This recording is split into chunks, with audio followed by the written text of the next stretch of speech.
Okay, let's talk about vertical stretch. We've gone over transformations for horizontal shift and vertical shift. If A is negative, the function is reflected.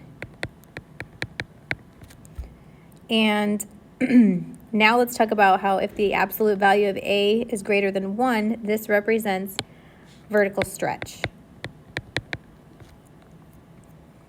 So first, let's review reading the description and writing the equation. So if I have y equals x squared as my parent function, and this is shifted 2 units to the right, then I would have y equals x minus 2 squared. For b, the parent function is y equals the absolute value of x, and this is shifted up 5 units. So this would be y equals the absolute value of x plus 5. Y equals the absolute value of x shifted 3 units left and 4 units down would be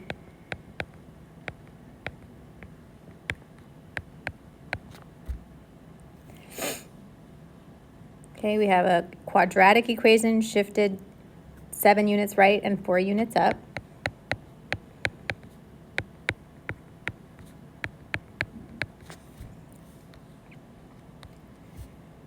Another quadratic reflected over the x-axis and then shifted down 3 units.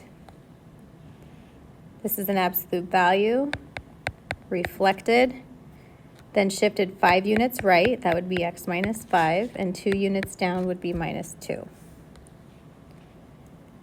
Okay, an absolute value function vertically stretched by 3 and then translated 8 units up.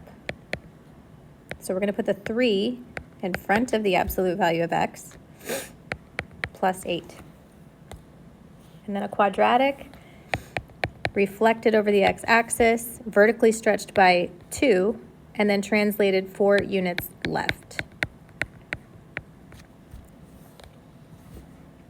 So those are the level 2 type questions. We just needed to review that for a little bit. But let's talk about what stretch actually looks like on a graph.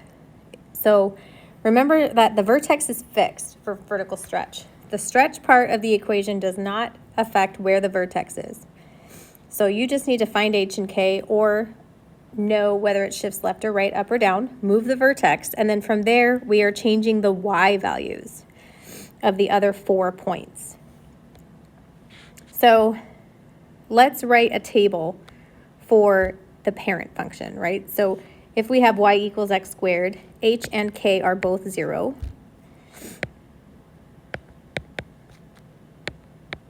And then our other 4 critical points would be at 1 and 4, 1 and 4.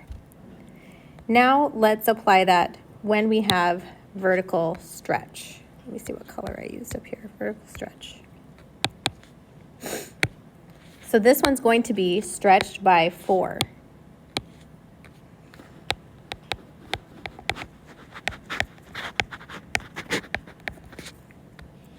There's no horizontal or vertical shift. So my vertex is going to stay at 0, 0. And you can see that here, h would be 0, k would be 0. So my vertex doesn't move. And let's fill in the other x's.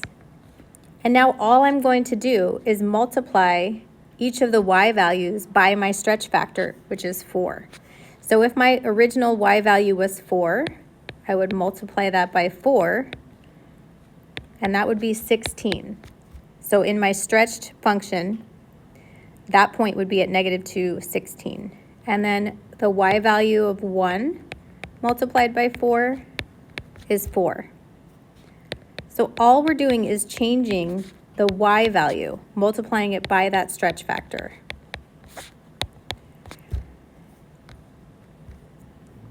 So let's do this when it comes to a graph.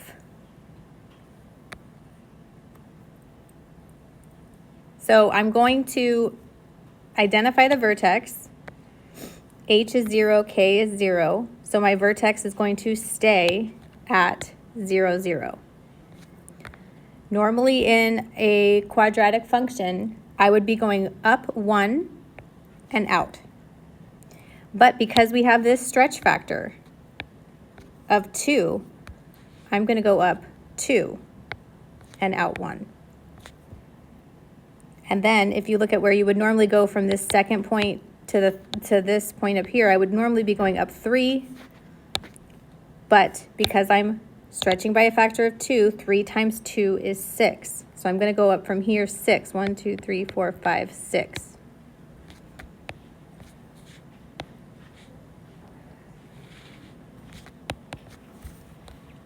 You can fill in the table if you want to. You don't need it though. Your vertex is here.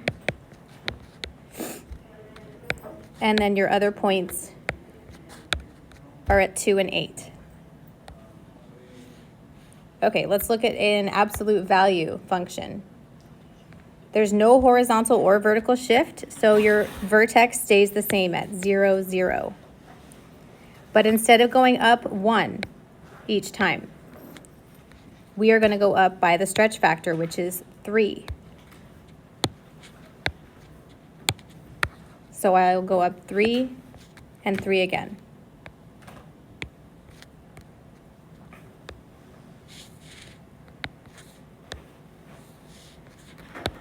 If you want to fill in the table, you can fill in the table.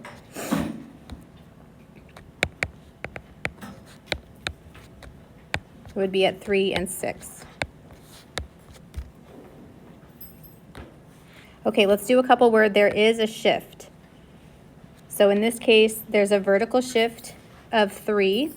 We're going to go 3 down. Sorry, I'm going to refer back to where I used colors. That's going to be a purple. Okay, so I'm going to move my vertex down 3. So my new vertex is at 0, negative 3. And again, I would normally be going up 1 each time for an absolute value function, but this is stretched by 4. So I'm going to go up 4 each time.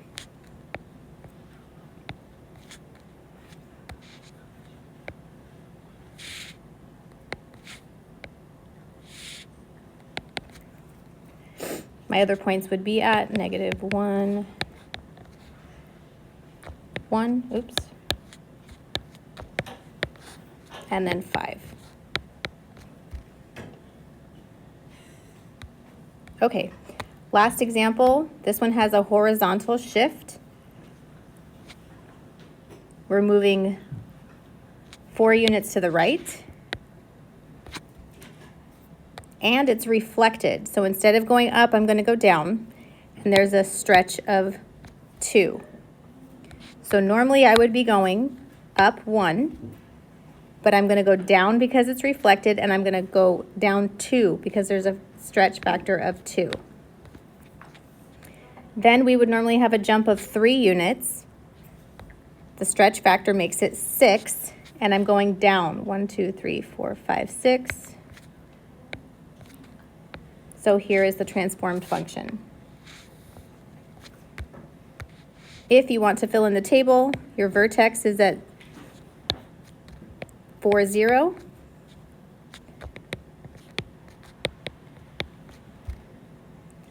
Then we have negative 2 and negative 8. So that's what you're doing in today's practice.